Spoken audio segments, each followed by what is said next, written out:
Como siempre, muchísimas gracias por estar aquí. Desde la biblioteca pues siempre es un placer, un honor poder estar en esta parte de las presentaciones. Y pues me decía Marta que se ha quedado sorprendida, pero es lo que tiene jugar en casa, que el campo siempre está lleno. Así que, bueno, sabíamos la respuesta que suele dar Onda, en este caso también Artesa. Y pues bien, vamos a empezar con una presentación un poco diferente en cuanto a la temática, porque normalmente siempre solemos traer más novela, pero en este caso cuando tuvimos la propuesta de Marta, pues no pudimos decir que no, por ser quien es, por ser una usuaria de la biblioteca, por la profesión también y sobre todo por el tema. Desde la biblioteca, por ejemplo, pues incluso en la biblioteca infantil ya tenemos guías dedicadas exclusivamente a los más pequeños, en los que les indicamos lecturas que les pueden ayudar pues en el autodesarrollo psicológico, porque vemos la importancia que tiene en la actualidad pues esto, cuidar tanto de la parte física como de la mental. Así que pues cuando vino Marta y nos propuso Entre pegas y apegos apuesta por ti, pues le dijimos que sí. La presentación de Marta pues es extensa y aún se queda muy corta, la tenemos en el libro, así que como siempre suelo hacer, no me voy a extender aquí. Todos podemos encontrar muchísima información de Marta en internet, doctora en psicología social por la Universidad de Granada. Y entre otras cosas, sí que me gustaría decir que ha sido uno de los libros que más me ha costado leer, porque claro, no te sientas en tu sillón o en tu cama y pues disfrutas de una lectura. Es un libro que te hace muchísimas preguntas y que suele incomodar muchas veces, porque al final te estudias a ti mismo. Y esto pues no es algo que solemos hacer y a veces cuesta. ¿Por qué este título? ¿Es tan complicada ser una misma, según puede dar a entender el título que bueno, en primer lugar, muchas gracias, Josep, por la entrevista. Muchísimas gracias al Ayuntamiento de Onda, a la biblioteca, a los medios de comunicación y, por supuesto, a todas las personas asistentes. Doy muchas gracias por que estéis aquí, porque al final me estáis regalando lo más valioso que tenéis, que es el tiempo, y eso lo agradezco muchísimo. Entonces, espero que disfrutemos de este espacio, conozcáis un poquito más sobre el libro y eso, y disfrutemos juntos. Respecto a tu pregunta, es un poquito el título, ¿no? ¿Te refieres? ¿Por qué Entre pegas y apegos? Pues justo eso me parece un título muy llamativo, ¿no? Muy significativo, porque realmente agrupa tanto la parte de las relaciones, ese apego, ese vínculo, al final somos seres sociales, ¿no? Y como tales, pues necesitamos eso de las relaciones con otras personas y demás. Y Entre pegas es justo las dificultades, las trabas que nos ponemos muchas veces en esos vínculos, en esas relaciones. Pero tanto con nosotras mismas, ¿no? Muchas veces cuando pues no nos entendemos, nos machacamos, etcétera, como con las otras personas. Como a veces las necesitamos, pero a la vez nos generan unos quebraderos de cabeza importantes. Muy bien. Y cuando estuvimos hablando al principio, la primera vez que contactamos por teléfono, ya dijimos que estaría bien hablar un poquito también de la ilustración de la portada. ¿Qué se esconde detrás de esta ilustración? Bueno, pues una de las cosas que tenía clarísimas cuando empecé a escribir el libro era el dibujo que quería que tuviera, ¿no? En este sentido era justo esta imagen que tenemos dentro, que como podéis ver es un corazón con una espiral. Esto simboliza un poco la espiral en esos momentos en el que te sientes perdida, no te encuentras a ti misma, eres un torbellino emocional, no sabes qué hacer con todo lo que llevas dentro, y cómo finalmente todo acaba en ese amor hacia ti misma, esa comprensión, esa aceptación. Y de hecho ese es uno de los primeros tatuajes que llevo conmigo, ¿no? Y yo tenía muy claro que eso tenía que ir en la portada de mi libro, pero claro, luego siendo realistas, ¿no? Pues en la editorial te dicen, no, tiene que ser algo más llamativo, tal, y de ahí vino esta ilustración, que es un corazón más emocional, más vivo, más real, que también termina un poco con eso, con esos brazos que te abrazan y florece también todo, ¿no? Cuando empiezas a hacer ese trabajo, termina floreciendo, y es un poco la idea de esta ilustración también. Muy bien. Vamos al contenido. ¿Calificarías tu libro como un libro de autoayuda? Sí, por supuesto. Es un libro de autoayuda, de introspección, pero es un libro que combina tanto la reflexión como la acción. Es decir, tú lees, te nutres de la lectura, reflexionas, pero a la vez tienes que ponerte manos a la obra y hacer muchas actividades, como comentaba Josep, ¿no? Tienes que coger tu boli, tu libretita y ponerte a hacer, que eso muchas veces es lo que nos cuesta. Y yo creo que es uno de los aspectos que diferencia este libro de otros libros de autoayuda, ¿no? Que es un libro que te invita a eso, a la acción, a hacer. Y aunque a veces pueda daros pereza y digas, ahora me tengo que poner a escribir, ahora me tengo que poner a pensar, pero realmente el cambio viene justo de eso, de la acción. Cuando hacemos es cuando empieza a generarse el cambio. Solo con leer, pues sí, puedes tomar conciencia y muchas veces cuando entiendes lo que te pasa, pues ya genera un cambio en sí mismo, pero ese empujoncito es necesario la mayoría de las veces. Muy bien.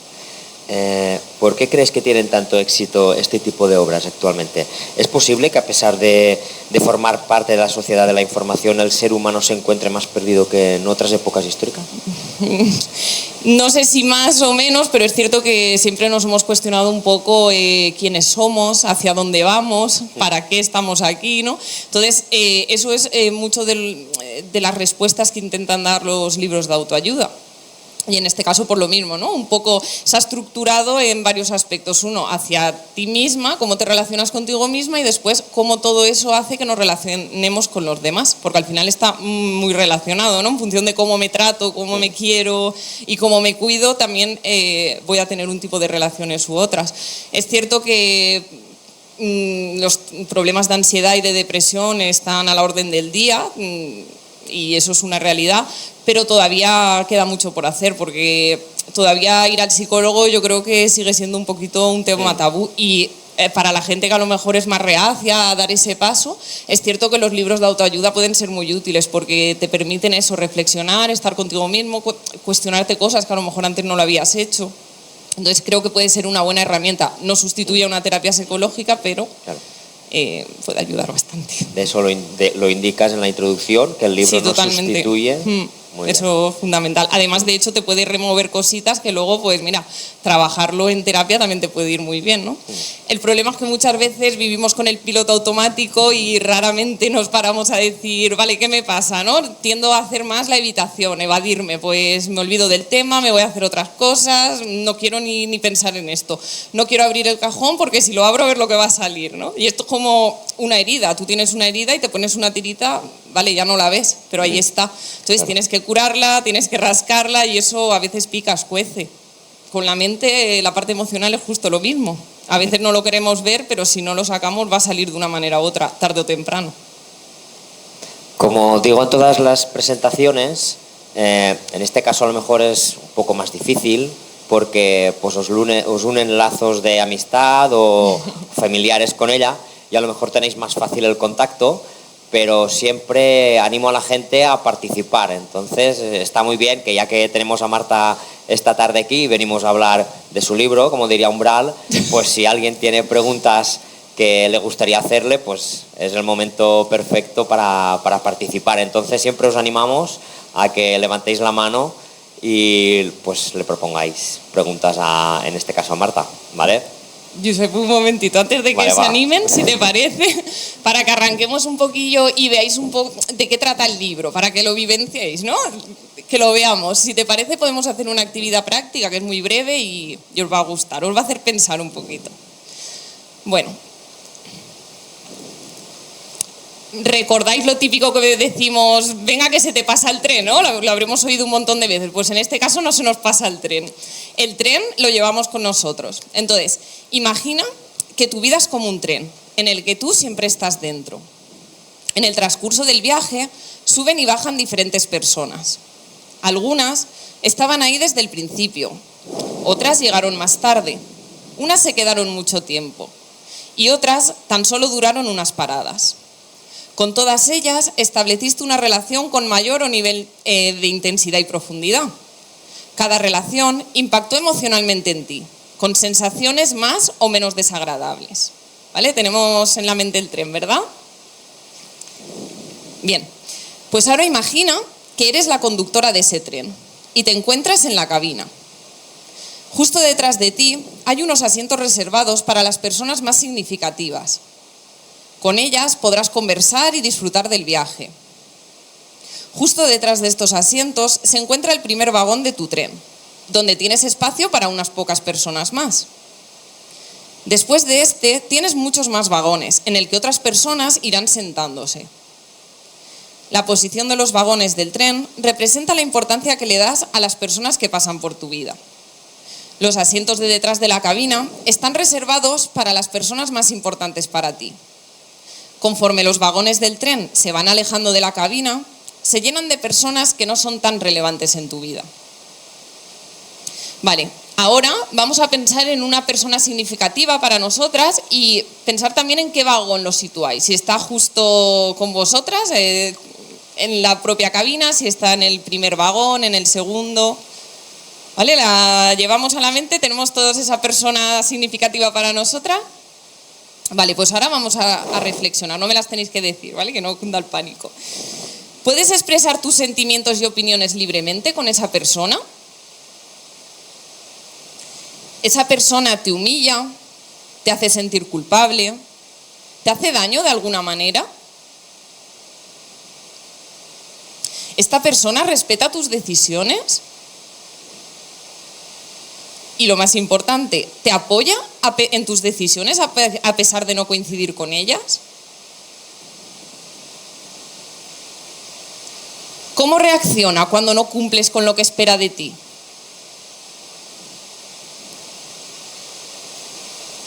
¿Es importante lo que esta persona piense de ti? ¿Hasta qué punto? ¿Por qué?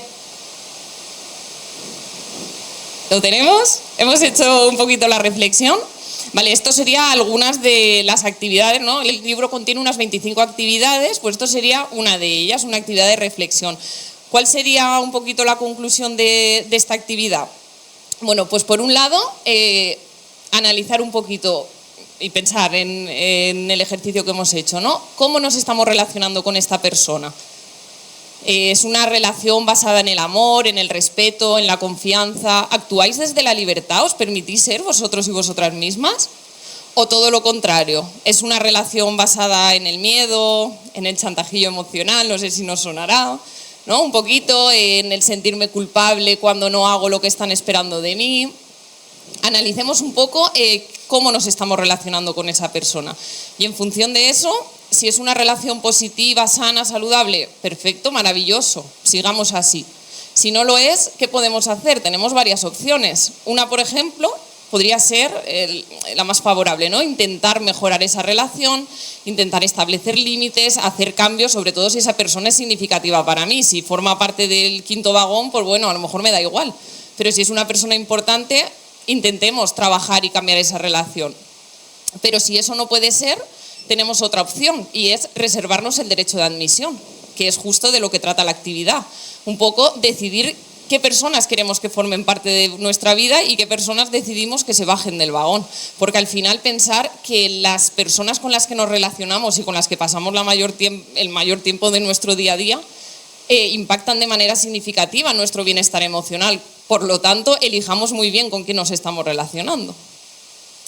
¿Vale? Otra cosa no menos importante sería también que al igual que nosotras contamos con nuestro propio tren, cada uno de vosotros y las demás personas tienen su tren propio.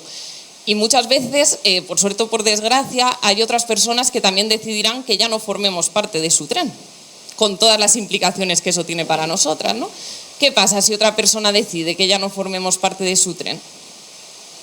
Ya no solo de relaciones de pareja, sino también amistades, familia, etcétera. ¿Qué está diciendo eso de nosotros como persona? Eso es la reflexión que tenemos que hacer y la interpretación. Muchas veces, cuando otras personas deciden sacarnos de su vida, lo llevamos a interpretaciones pues como que no valemos como persona, no somos merecedoras. Lo llevamos al ámbito personal, cuando realmente cada persona llevamos nuestra propia mochila y en esa mochila vamos cargadas de experiencias, aprendizajes, creencias, actitudes hacia la vida e incluso diferentes puntos en ese momento. A lo mejor tú en un momento estás en un punto con unas preferencias, unas prioridades y la otra persona, ¿no? Entonces es posible que esas mochilas, pues cada uno lleve la suya y no quiera que sigas formando parte de ese tren, ¿no? Pero eso no dice nada de tu valía personal, de ti como persona. Y es un poco, esa sería un poco la reflexión que haríamos de este ejercicio, de cómo la importancia de las relaciones y cómo durante la vida vamos cruzándonos con muchísimas personas que van impactando de una manera u otra en nuestro bienestar y cómo podemos gestionar todo eso. Ahí lo dejamos. No hay una escena donde un lobo malísimo se vaya a comer a una abuelita, pero el libro es complicado, ¿eh? Claro, es que así es mi mente. Soy muy inquieta, le doy muchas vueltas a todo. Y al final, al final es un poco... Yo pensaba, bueno, si esto me ha servido a mí también para mejorar la relación conmigo misma y con muchas personas de mi alrededor, posiblemente a otras personas pueda ayudarle, ¿no? Porque lo que nos pasa, muchas veces nos sentimos mal y pensamos que soy un bicho raro, nada que ver. Nos pasan muchísimas personas cosas similares y al final es que es la vida, con todo lo bonito que tiene y lo no tan bonito, ¿no? Pero aprender a vivirla de todas sus formas. Por allí había... Me comentas, porque al final eso está muy relacionado con cómo te relacionas contigo mismo, la capacidad que tienes de poner esos límites, porque ¿qué pasa si yo pongo un límite a un familiar o a una persona cercana? Pues que a lo mejor me deja de hablar, incluso me rechaza o me niega su amor. Eso también puede pasar, pues ahora, ¿no? O el papá o la mamá ya no te querrán si no haces lo que yo te digo. Entonces tienes que ganar mucha seguridad y confianza en ti mismo para ser capaz de tomar ese tipo de decisiones, que duele, por supuesto. Pero yo me pregunto, ¿no duele más mantenerte en una situación en la que no puedes sentirte libre? Porque esa es una de las claves del libro también. Una actividad muy sencilla que contiene es, ¿estás tomando tus decisiones desde el miedo o desde la libertad? Simplemente respondiéndote esa pregunta ya has avanzado muchísimo, porque si tus decisiones se están moviendo por miedos, inseguridades y demás, no estás actuando libremente. No sé si respondo un poquito a tu pregunta. ¿Qué va a doler? Pues posiblemente, sobre todo si la persona es significativa para nosotras, ¿no? Porque dices que no la quiero perder, pero al final estás perdiendo o estás ganando. Por eso también he dicho que primero pues intentemos mejorar esa relación, poner nuestros límites, decir, pues mira, esto no me sienta bien de ti, necesitaría esto, necesitaría lo otro. Si es posible, genial, pero es verdad que hay personas que es como pegarte contra la pared, que es así. Pues mira, y muy buena pregunta además, porque este libro comenzó un poco, no dije voy a escribir un libro, sino era una forma de regularme emocionalmente, de gestionarme. Si yo a lo mejor me encontraba perdida, revuelta, digo, ¿qué hago con mi vida?, ¿no? Pues me ponía a escribir y era una forma de regularme emocionalmente. Poco a poco pues le fui dando forma y demás y dije, bueno, si esto me está sirviendo a mí, probablemente a la mayoría de las personas les pasan cosas similares, entonces vamos a darle forma de libro. Y entonces ya sí que me puse a escribirlo pues más detenidamente. Pero sí que es verdad que yo en la universidad es un trabajo bastante exigente, hacemos mucha investigación, estamos continuamente redactando artículos y demás, y no quería que este libro fuera una tarea más, un trabajo más, sino que lo hacía desde el disfrute, de decir, bueno, pues es mi momento de reflexión, de introspección, y lo hice un poquito desde ahí. Pero fue totalmente eso. Ya os digo, todo lo que hay en el libro ha sido pasado previamente por sujeto experimental, o sea que es algo que he puesto en práctica y la verdad es que creo que puede ir muy bien. Aquí. A lo mejor os podéis quedar bloqueados en alguna pregunta, en alguna actividad, no saber cómo avanzar, pues tampoco pasa nada, ¿no? Como lo dejo ahí, ya lo retomo en otro momento e incluso que no hace falta ir por orden, que a lo mejor dices, pues ahora tengo un conflicto relacional o con alguna amistad o lo que sea, pues me voy al tren de las relaciones y al capítulo que habla un poco más de eso, ¿no? Que no tiene tampoco por qué seguir un orden, pero sí. ¿Te ha costado hacer las actividades?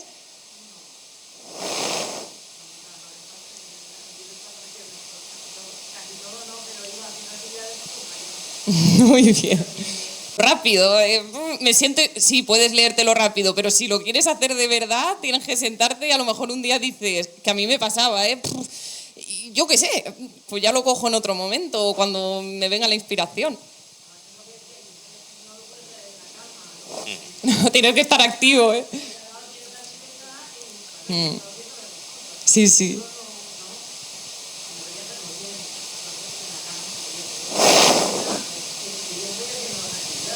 Dices eso, ¿no? Si alguna actividad también es posible que si la hacéis bien, es posible que alguna actividad os remueva o os genere ahí...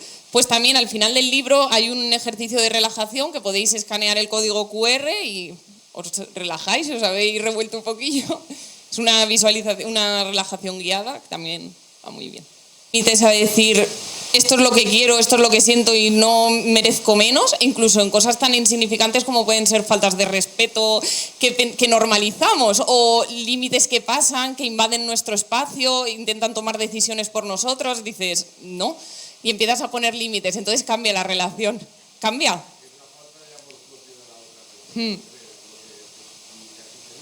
Bueno, la otra persona probablemente a lo mejor pues... se mueve más desde la necesidad, no respeta los límites de la otra persona, ¿no? Y entonces es como, o incluso ha estado acostumbrada a que estés ahí siempre y cuando empiezas a ponerle límites y a decir, hey, que no estoy para ti 100%, que también voy yo primero, entonces ya no me gusta. Y entonces pues a lo mejor utilizo eso, el chantaje emocional. Bueno, pues es que si me quisieras, es que si te importara, es que si no sé qué, ya. Pero en cosas tan simples como, por ejemplo, pues no te apetece salir. Ay, pero es que si no sales, pues que a lo mejor no me apetece. Es que eres un soso, es que tal. Ya empiezan a atacarte como persona. En vez de respetar directamente, pues que, pues mira, a lo mejor no te apetece salir y no tiene nada que ver con el otro, sino contigo, con tu espacio, con tu tiempo. Total. Al final es eso, el decir qué quiero y ya está, sin herir al otro tampoco, pero oye, al final pensar que... Algo fundamental, si la otra persona te quiere y te respeta realmente, si siente amor de verdad, que no es una necesidad que te utilizo para lo que me convenga, al final va a respetar tus decisiones. Lo que os decía en la actividad, ¿qué pasa si no hago lo que espera de mí? Si yo tomo una decisión y todos esperan eso, perfecto, ¿no? Y si no, ya no soy válido, ya no me quieres, ya no soy merecedora de tu amor, de tu respeto, pues entonces es que algo no va bien. Entonces ahí también tenemos que valorar, ¿perdemos o más perdemos? Yo qué sé, a veces hay que ponerlo en la balanza, aunque entiendo que no es fácil. Doy fe de que no es fácil. Sí, yo lo recomendaría totalmente. De hecho, también de mi experiencia profesional con pacientes y demás han salido muchas actividades de ahí que hacía con ellas y con ellos y creo que puede ser muy útil. Dependiendo a lo mejor del problema, pues se trabaja también algunos aspectos de autoestima, la culpabilidad, experiencias pasadas, cómo te pueden estar afectando en el presente y yo creo que sí que puede ser muy útil. A lo mejor depende de lo que estés trabajando con esa persona, pues... Y trabajar el desapego... Ahí es que hay que trabajar tanto, ¿no? Porque al final el apego está ahí y es un vínculo que tenemos y no es malo, lo único que pues hay que aprender también a gestionarlo. Entonces, yo creo que cuando empiezas a ponerte los límites y demás y a lo mejor practican cositas que pueden encontrar en el libro, pues se va trabajando todo de manera más directa o indirecta, puede beneficiar a eso. Total, yo te diría que sí. En el último capítulo, que es el de toma de perspectiva, habla un poquito de eso. Muchas veces parece que cambiar de opinión está penalizado socialmente, como si tú dijiste blanco, ahora no me puedes decir negro, por favor. Pues en absoluto, cuando tú tomas perspectiva de la situación, aplicas la empatía, empiezas a ver otros puntos de vista, incluso entiendes un poco pues qué habrá llevado a la otra persona a comportarse así o a mí. ¿Por qué tuve este comportamiento impulsivo? A lo mejor pues porque emocionalmente estaba fatal y ahora que estoy más tranquilo veo las cosas desde lejos y lo veo diferente. Entonces, yo de hecho es que creo que es básico, es fundamental y muchos conflictos se evitarían justamente por eso, por tomar perspectiva. Muy sencillo, el 6 y el 9, que todos lo sabremos. Si tú ves el 6 desde aquí, yo vería el 6 y tú verías el 9. Entonces, ¿quién está en lo cierto, Josep o yo? Yo. Claro, o yo. No, pero depende, ¿no? Si yo ahora, tú el 9, yo el 6, pues tan simple como levantarme de mi silla y irme a la suya y tú a la mía, eso sería la empatía al final. Simplemente con eso ya se está evitando el conflicto. Ahora, si yo me encabezono y lo que tú dices, no cambio de opinión, también muchas veces por eso, ¿qué pasa si cambio de opinión? Me van a penalizar. Pues entonces prefiero mantenerme en una postura que no tener que asumir todo lo que viene de es que has cambiado de opinión. Y de hecho, no me voy a meter en política, pero creo que ahí también muchos problemas se solucionarían así, que a veces cada uno está en su punto de vista y dices, bueno, a lo mejor encontrando puntos de unión, pero bueno, como en la vida. Respondo a tu pregunta, ¿verdad? Los ejemplos que pones en el libro pues una mujer en este caso pues se encuentra también entre la espada y la pared a la hora de decidir la carrera que tiene que estudiar, ¿vale? Yo diría que por ahí hemos pasado todos, si me decanto por aquí, si como me dicen aquellos por allá, si el futuro económico si me voy a trabajar, Marta está trabajando y ha estudiado lo que querría hacer. Yo, sí. Bueno, sí, totalmente, pero también tuve esos momentos. Yo recuerdo que empecé haciendo el ciclo de Administración y Finanzas un poco por inercia. Digo, ¿qué hago? No sabía, yo en bachiller, digo, yo qué sé, lo que quiero estudiar, y me metí en Administración. Vino la crisis económica, luego tampoco había trabajo, y recuerdo que fui a una excursión, digamos, unas charlas que hacían en la universidad. Entré en una charla de psicología, la profesora me inspiró un montón. Y dije, pues voy a estudiar psicología, y desde entonces es que no he podido tomar mejor decisión. Es cierto que ahí no pensé si había salida laboral o no, yo todo eso no lo pensé, pero es verdad que la he disfrutado muchísimo y la disfruto. En otra de las partes del libro explicas la importancia de la autoestima y cómo se forma pues, a través de todas las experiencias que tenemos en la vida y también de la gente que tenemos a nuestro alrededor, de nuestra relación con ellas, con ellos. ¿Cómo podríamos los padres, por ejemplo, ayudar a los más pequeños para que las personas tóxicas que puedan tener alrededor no les afecten tanto para esta autoestima en un futuro? Esto tiene mucho trasfondo, porque no es algo puntual, sino que son muchas cosas las que al final van formando, porque la autoestima al final es cuánto me quiero. Cómo me quiero, ¿no? Sería como el autoconcepto, cómo me veo, pues por ejemplo soy alta o soy simpática o soy tal, y luego la autoestima es cómo valoro lo que yo soy, lo que considero que soy, y muchas veces el yo soy es lo que me han dicho que soy. Entonces, ponía un ejemplo también, ¿no? Me han dicho que siempre que se me dan mal las matemáticas, pues al final mi autoconcepto es un poco que se me dan fatal las matemáticas y ni siquiera me pongo a ello. Entonces, es cierto que dar mensajes positivos, centrarnos en lo que el niño o la niña hace bien, pues va a ser muy beneficioso. Incluso utilizar los errores como una forma de aprendizaje, que aunque parezcan cosas típicas, es que es la realidad, porque muchas veces nos van mandando esos mensajitos negativos, o qué torpe que eres, o qué tal, y se te van calando en tu cerebrito, hasta que al final pues acabas creyéndotelo, ¿no? Y luego el trabajo viene cuando somos adultos y tenemos que desmontar todo eso. Muy bien.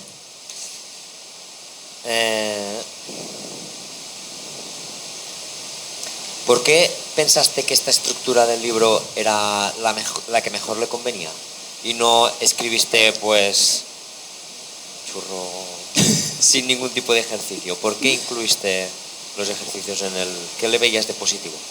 Un poco por lo que he comentado antes, la reflexión y la acción. La parte esa necesaria para el cambio es pararte a pensar, a coger ese boli, a escribir y a tomar conciencia. Muchas veces cuando nos preocupa algo, si lo escribimos empieza a perder esa carga emocional y empezamos a darle también otro significado. El ir haciéndolo de esta manera, que realmente a lo mejor no hay una respuesta específica, sino que pues yo iba escribiendo y luego iba diciendo, bueno, ¿y esto cómo lo podemos trabajar? Pues haciendo esta actividad o haciéndonos estas cuestiones, y luego también es cierto que después de cada actividad pues incluimos como esa reflexión, no se queda ahí la actividad, ya la apáñate, sino, vale, esta actividad con qué objetivo se ha hecho y qué me puede aportar. Buscando información me encontré con que también has sido o eres psicóloga responsable en Psicofutsal. Bueno, eso es un proyecto que hice en Alendín, porque mi pareja también trabajaba allí en fútbol sala, y yo hice como un proyecto de psicoeducación en el que trabajaba las emociones con los niños y las niñas, porque muchas veces el gestionar esas emociones les repercute en su deporte, porque si están alterados, pues o empiezan a insultarse cuando uno mete el gol o cosas así, y la verdad es que fue un proyecto muy bonito porque es fundamental que desde bien pequeños y pequeñas empiecen a entender qué les pasa, porque muchas veces si los propios adultos no sabemos gestionarnos a nosotros mismos, también nos cuesta mucho decirle a nuestro hijo o a nuestra hija, bueno, gestiónate esas emociones, y te dicen, vale, ¿y cómo? Si yo a lo mejor no sé cómo hacerlo, pues no llores, es que esa no es la solución, es como, vale, no llores, ¿y qué hago con lo que llevo dentro?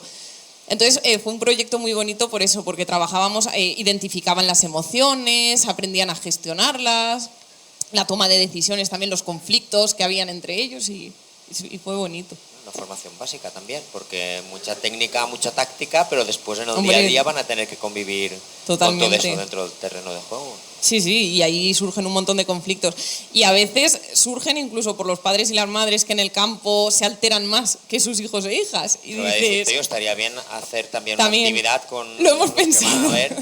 en hacer el proyecto para también los padres y las madres. Pero bueno. Muy bien. En el libro das también las herramientas básicas a la hora de relacionarnos. Empatía, asertividad y flexibilidad mental. ¿Por qué están importantes estas tres y no otras? Porque un poco lo que comentábamos son la base. Sí, yo tomo perspectiva, la flexibilidad cognitiva es un poco eso, la capacidad de cambiar mi punto de vista, de hacer otras interpretaciones. Una misma situación, en función de la interpretación que le demos, nos va a afectar de una manera u otra, pero totalmente. Entonces, para ello la flexibilidad mental es decir, vale, ¿qué otra interpretación le puedo dar a esto? Porque muchas veces tendemos a atribuírnoslo a nosotros como persona, ¿no? Ahora imagínate que me contestas un poco mal o estás más serio y yo ya hago la interpretación de que es porque te caigo mal, porque tal, ya me lo voy llevando a mi terreno y eso me va generando pues incomodidad, tristeza y demás. Ahora, si yo pienso es que ha tenido un mal día, pues ya se le pasará, ¿no? No tiene nada que ver conmigo. Por eso sería un poco la flexibilidad. Luego la empatía, lo que hemos comentado, y la asertividad, la capacidad, lo que hablábamos con Jaime, el poner límites. El saber dónde están mis derechos y dónde está el de los demás y el buscar ese equilibrio. ¿Y por qué el último anexo que le has añadido al libro? El de violencia de género. Porque, bueno, entiendo que pues esto, tu profesión y has ido más por ahí, pero ¿por qué justamente al final del libro, en el que hablas de algo más general, has querido incluir este anexo? Claro, al final del libro, en anexos, está la relajación guiada que os he comentado y también una metáfora sobre la violencia de género. Yo he hecho la tesis doctoral, 4 años he estado en Granada investigando sobre esto, además con Francisca Espósito y Miguel Lorente, que son unos referentes en estas temáticas. Y en la tesis ya redacté esto, ¿no? Y hacía una metáfora de la playa para entender la violencia de género. Y consideré relevante incluirlo en el libro porque aunque el libro no vaya de violencia de género, es cierto que muchas mujeres que sufren esta grave problemática también se beneficiarían mucho de todo lo que contiene el libro, porque muchas veces también es esa dificultad de relacionarse, ¿no? y de amarse a sí misma. Entonces la he incluido por eso, porque también me encanta esa temática, considero que es fundamental trabajarla, que todavía queda mucho por hacer, porque también hay mucha negación, como si eso no existiera, que es una invención, y creo que es necesario abordarlo. Así que mi granito de arena, ahí está. La violencia de género igualmente, y al final pensar también que son modelos de aprendizaje, también están entendiendo cómo papá y mamá se relacionan, si eso es normal, no es normal, y entonces pues es importante trabajar eso. De hecho, mi directora de tesis, antes de que empezara yo y demás, llevaron a cabo un proyecto que también pretenden retomar y trabajaba justo con eso, con madres y sus hijos e hijas que han sufrido violencia de género y se les educaba respecto a las relaciones igualitarias, se enseñaba también a las madres cómo transmitir todo eso a sus hijos e hijas y vamos, es fundamental, totalmente, si al final son unas víctimas más.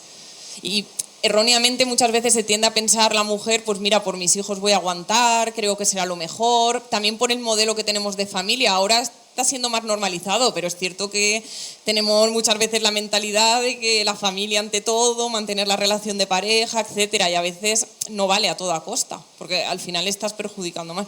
Pero es que esto es mucho más complicado de lo que parece, porque aunque parezca que las mujeres libremente deciden mantenerse en la relación, nada que ver, porque justo allí lo que estudiamos e investigamos son todos esos procesos que hay detrás. ¿Qué es lo que hace que las mujeres se mantengan ahí? A pesar de que pues, ¿no? podemos ver que a lo mejor no es el hombre más maravilloso del mundo, pero hay muchos mecanismos ahí que hacen que se mantengan ahí. Y eso es el gran problema. Y al final quiero destacar que es un problema social, de salud pública y social, en el que todas las personas formamos parte, porque al final Imaginar que una mujer le cuenta a su madre, a su padre, pues me ha pasado esto, la respuesta que te dé esa sociedad va a determinar también lo que haga la mujer. ¿Qué se espera? Un poco lo que digo en el libro. ¿Qué se espera de mí? ¿Que mantenga esta relación? ¿Que no? Son muchos factores los que influyen. Con maltratadores y trabajan justo eso, ¿no? Que ya tienen su sentencia y demás, y les enseñan mucho esa regulación emocional, qué hago con toda esta ira que tengo dentro, ¿vale? Pero tampoco es solo una cuestión de ira, porque también saben con quién sacar esa ira, porque con su jefe o su jefa no se ponen así, ¿no? Sino con su pareja. También por lo que entienden en las relaciones, la superioridad del hombre sobre la mujer. Entonces, habría que trabajar todo eso, qué entendemos por una relación de pareja, qué roles se nos asignan a cada uno y aparte toda la gestión emocional que probablemente nadie les haya enseñado, ¿no? No hayan aprendido a gestionar eso. Entonces también va a ser importante. Es un trabajazo. Pero me alegra un montón saber que haces ese tipo de cosas, porque es muy interesante y fundamental también. Que al final es eso, es construir ambas partes. Van moldeando, digamos, solo por el simple hecho de que venga un niño o una niña, ya hay estudios que indican cómo se les habla diferente. Incluso cuando la mujer está embarazada, ella, ay, la niña, tal, ay, el machote, ya vamos marcando esos roles de género, eso de cómo tenemos que actuar. Y por supuesto, queda mucho por hacer, algo no estamos haciendo del todo bien cuando todavía están siendo asesinadas muchísimas mujeres. Y lo que más me gustaría destacar de todo esto, que muchas veces nos quedamos con las noticias, pues desgraciadamente, ¿no? Una mujer ha sido asesinada, los niños, tal, y muchas veces las mujeres lo ven y dicen, uff, eso a mí no me pasa, ¿no? Eso es como súper extremo, eso a mí no me lo hará. Y nos quedamos falsamente con la idea de que la violencia de género es eso, es un asesinato, es una paliza, y hay mucho detrás, eso es la punta del iceberg, pero debajo hay muchísimas más cosas, control, manipulación, violencia psicológica, abusos, en fin. Entonces, todo eso es lo que socialmente es muy importante que empecemos a ver y dejemos de normalizar todo. Porque hay un vídeo muy recomendable, lo que pasa es que el título es un poco, pero bueno, dice, papá, de mayor me van a llamar puta. Se llama así, pero es un vídeo chulísimo, os lo recomiendo de verdad, porque ejemplifica justo eso, cómo desde que vamos naciendo, pues incluso unas bromas entre los padres del niño, bromas inofensivas a priori, que dices, ¿no? Pero ya empiezas a denigrar a la mujer de alguna manera y todo eso como al final va conformando una idea en ese niño inocente en un principio, ¿no? Que cuando se hace adulto, ¿qué ha pasado con él, ¿no? Ahora que es un bicho raro, no, es que al final es algo que hemos ido construyendo entre todos, no somos... ¿Vale? Pero eso no quiere decir que los hombres sean malos ni nada por el estilo, todo lo contrario, al final aprendemos, es que aprendemos y al final ocurren estas cosas, pero sí que todavía hay mucho por hacer, ¿eh? Porque nos está atajando como se debería.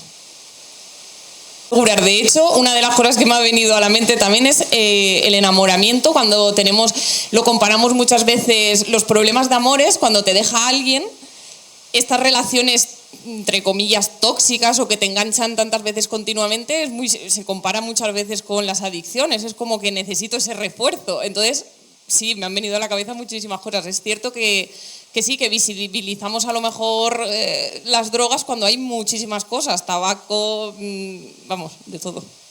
Pero está bien que lo nombres, pues sí. El alcohol es algo muy social, muy interesante, porque realmente es algo muy social. ¿Y cómo le dices tú a una persona con problemas de alcoholemia? No bebas y tú te estás haciendo una copa en Navidad o lo que sea, pues es un poco contradictorio, ¿no? No me estás diciendo que es malo y tú por qué lo bebes. Es cierto que obviamente la persona que tiene la adicción, pues es que es consumo cero, porque tú no puedes hoy hacerte una copita, mañana otra copita, porque al final probablemente acabes otra vez en el lío. La otra persona pues lo puede controlar hasta el momento, pero es cierto que claro que es algo muy social y ahí la familia, el entorno, las amistades, pues obviamente si estás rodeado de personas que no fomentan todo eso, pues va a ser más fácil para ti también no entrar ahí, pero totalmente, es como si te digo no bebas y yo me estoy haciendo una cerveza. Si llega a escribir un tocho como Los pilares de la tierra, nos tiramos 3 semanas y media en esta presentación. Es verdad. Que nos dan cuerda y no paramos aquí. Muchísimas gracias. Muchísimas gracias. Creo que nos quedamos con ganas de más, Marta, y esperamos que esta sea la primera de muchas presentaciones y de muchas actividades que podamos hacer contigo a ti. Muchísimas gracias, como siempre, a todas y a todos por estar esta tarde con nosotros. Gracias por el acogimiento.